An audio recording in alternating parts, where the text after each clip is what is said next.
Hi, this is Sean D'Souza, and you're listening to the 3-Month Vacation Podcast. This podcast isn't some magic trick about how to work less. Instead, it's about how to really enjoy the work that you do and to enjoy your vacation time.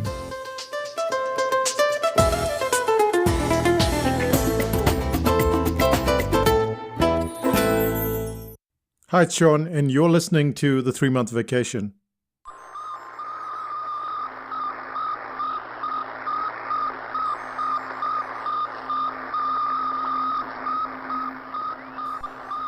A Russian satellite called Sputnik was inadvertently responsible for the invention of GPS.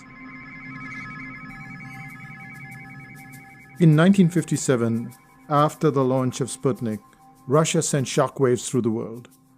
The United States is in a state of confusion and surprise. The people of the United States have been humiliated, they're disturbed, and they're unhappy. The enemy of ours has outdistanced us. We are headed downhill to the status of a second-rate world power. Most Americans were terrified. Even the US President Dwight Eisenhower declared that the Russians had the decisive upper hand. If Russia wins dominance of this completely new area, well, I think the consequences are fairly plain. Probable Soviet world domination. However, we shift the focus to these two physicists, junior physicists, and they are William Guyer and George Wyffenbach. And so they rig up this listening station on the top of their roof of their lab, and they're trying to pick up Sputnik's signal. And they notice something very, very interesting. Even though it was just a beep, beep, beep, they realized that the radio frequency of the satellite, it kept on changing.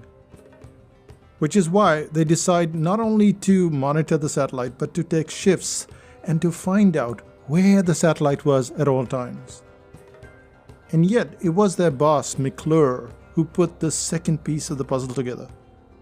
If you can find out where the satellite is, he began, then you ought to be able to turn that problem upside down, and you can find out where you are.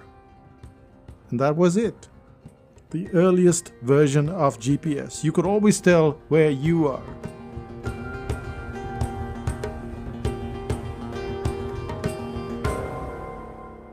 Today, we can walk out of the house and we've got our phones in our hand, and we know precisely where we are at all times. And if we map out where we're going, we know where we're headed. However, the reader of your article has no such luck. Because when you look at an article, what you have is a mass of content, and it spans anywhere between 800 to 5,000 words, maybe even more.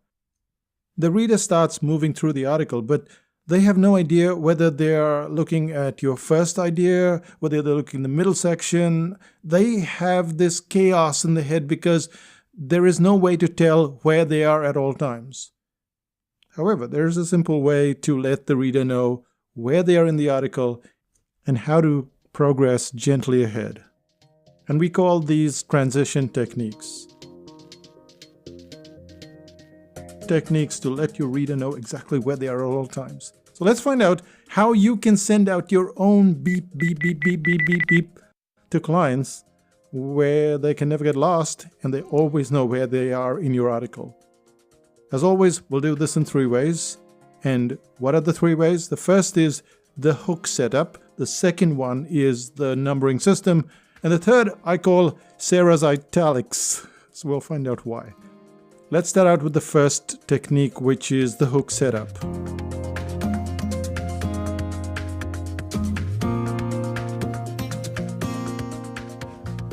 If you've ever watched a drama-based TV series, you'll notice something very consistent with the end of the episode. Instead of winding down and coming to this happily ever after situation, they seem to slow down and then create this drama. They create a hook there. And that hook is designed to get you moving to the next episode and the next and the next and the next. Now, when you're writing an article, you have to do something similar with your paragraphs, especially if your article has several ideas. Take, for instance, this article itself. It has 3 ideas, right? It has the setup, the numbering system, and Sarah's italics. So that's 3 ideas. And now as you move through it, clients are not going to be sure where they are. But if we treat each of these ideas as an episode, then it means that we can create 2 or 3 hooks. What this means is, as we come to the end of one idea and we're transitioning to the next, we need to suggest that there is something new coming up. We can set up by talking about the next section. And you can do this by simply referring to the new idea, or you can ask questions. And I know this sounds all convoluted right now, but let's take an example. Let's take an example that's not related to the article itself. Let's say we talk about Goldilocks and her break-in into the house of the 3 bears.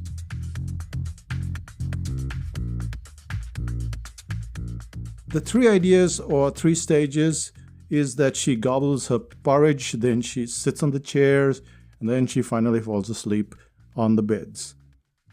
So let's say you wrote about the porridge scenario, which is it's too hot, too cold, and just right. And now you're moving to the next section, and you say something like, Goldilocks wasn't just satisfied with mooching the porridge. She decided that she was bored and she was going to wander around the house as well. So you see the hook set up there? As a reader, you realize there's a transitioning happening because that last statement or the last line of the section or episode tells you, hey, we're moving to another section. But you don't have to restrain yourself to just statements. So we just had a statement there. You can also use questions like, Goldilocks wasn't satisfied with mooching the porridge. Do you know what she did next? So that's a question at the end instead of a statement. Whether you choose to use a statement or a question, they both signal a transition, but they also do something more. A hook, by its very nature, creates curiosity. So that tiny little hook at the end of one idea gently pushes the reader across to the second idea, and from there to the third idea, and so on. However, that is only one way of getting the transition going. The second method is more overt. It involves numbers. So let's look at the second idea, which is the numbering system.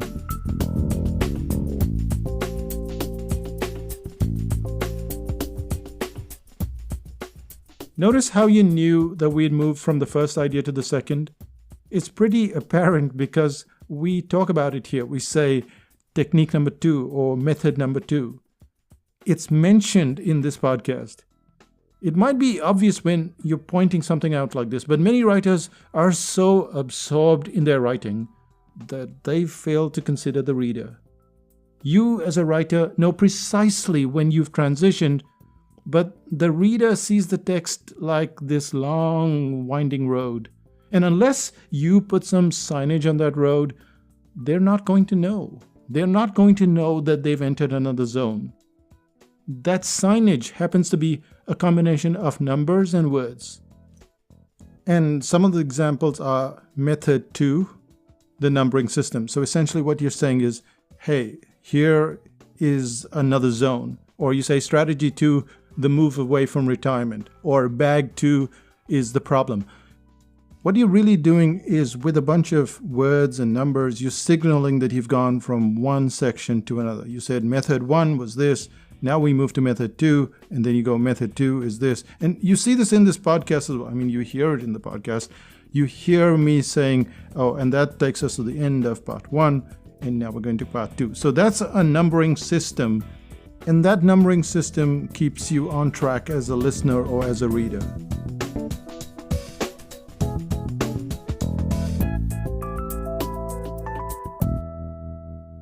Now, you don't have to get stuck with just method 1, method 2, method 3, or strategy 1, strategy 2, strategy 3.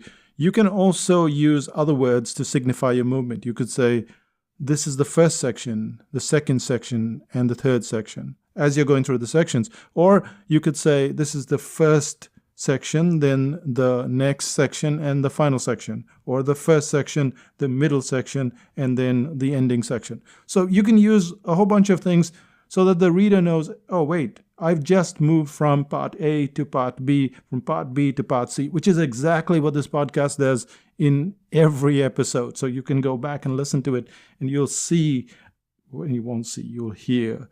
You'll hear how there's this transition, and that's why you always know where you are in the podcast.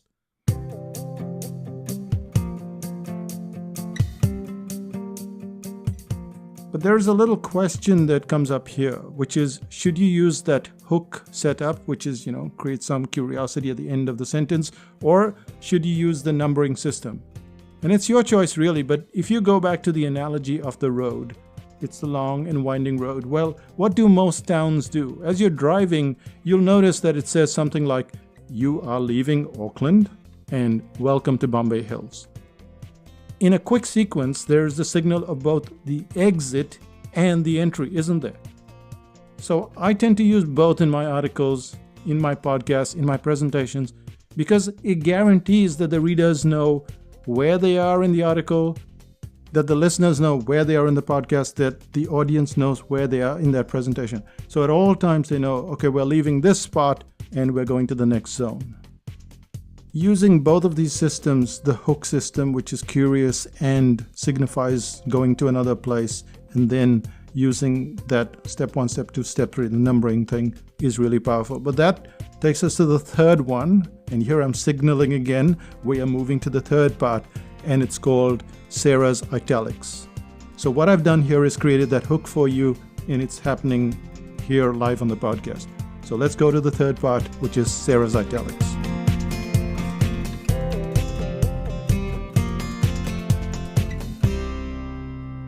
We're now in September of 2018, and we are in week 7 of the article writing course.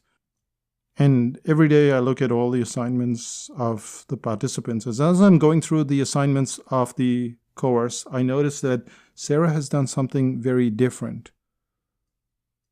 And this is Sarah Hamilton, so I have to give her credit, because what she's doing in the course, in her articles, is she's using a visual attention getter to signal change. Right at the end of the section, where we are going to put the hook, she puts in the words in italics. So let's say we're talking about the idea of Goldilocks, and she's heading to the porridge, and then from the porridge to the chairs. So Sarah's technique was not only to mention the chairs, but also to use italics. So what we're doing is we're moving from the porridge to the chairs, and those last 2 words in the previous idea or previous episode or previous section, it kind of ends and it's transitioning to the next episode or the next section, and the last 2 or 3 words she puts in italics. And that's very cool. I've never noticed that before with anyone, so I could say it's more or less her invention.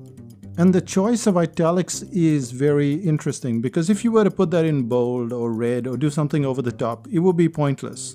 But italics are used and have been used for a long time. They signal a subtle difference. So if you look at most books, you run into some kind of foreign phrase, like maybe something in Spanish, like "Me gustaría 5 cervezas para el desayuno." Now that would be in italics. Or let's say you run into a book title like The Brain Audit, then that would also be in italics. In short, italics create this contrast. It tells the reader, hey, there's something different, something slightly different at this point, so pay close attention. Italics do their crucial task without bringing too much attention to themselves, which is, when you think about it, it's so cool, so efficient. And that's it. There you have it. 3 ways to transition. The first way was the hook. The hook was right at the end of the article. It could be a statement, it could be a question, or it could be a combination of both. This tells me, okay, I'm coming to the end of this section, and now we're going to transition to the next section. You're actually announcing it. And then you go to the next section, and this brings up the second one, which is the numbering system.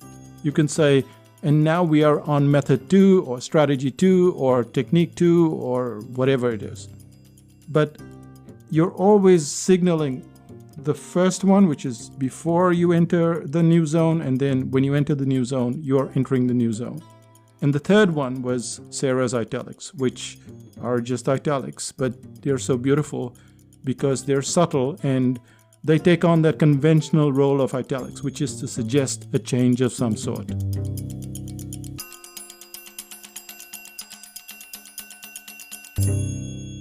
And that's pretty much it. So what's the one thing you could do?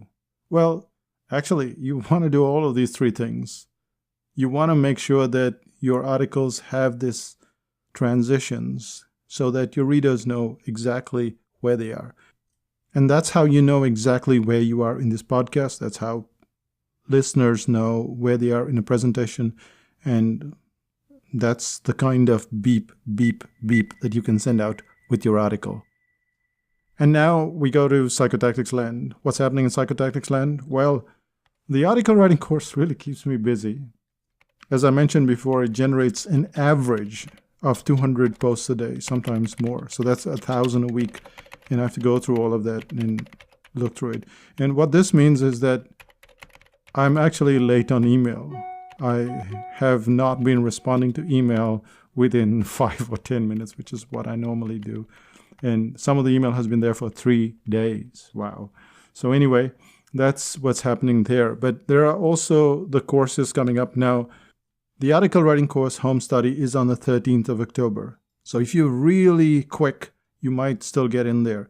If by any chance you're listening to this after, then you might want to go to the page and there are goodies there. There are 5 or 6 or 7 goodies. So go there, fill in the form, and then you get the goodies anyway. And then you can decide you want to join the waiting list or not. We were also going to sell the pre-sale, but we're going on vacation and it's my birthday and stuff. So we're not going to check email while we're away, that's for sure. And so it's kind of postponed until later in the year, maybe December or maybe next year. But there is one event that is happening in Houston, and that is the meetup. It's the day before Thanksgiving, and that's the 21st. There are only 5 seats remaining. It's not very expensive. I think it's $33 or $35. You might want to get to that place if you're in Houston. The meetups are a lot of fun. You'll get to meet Renuka and you'll get to meet me, and we spend a lot of time there, 2-3 hours, sometimes longer. And you get to meet everybody else from Psychotactics as well. So if you're in the area or you can get there, I think it's worth it. Kind of keep the day free, even though it's 2 or 3 hours. We don't know how it'll go. So keep the day free if you can and come to the meetup. That's in Houston and it's on our meetup page. So go to psychotactics.com, look for meetups, and it's there. That's me, Sean D'Souza, saying bye for now. Bye-bye.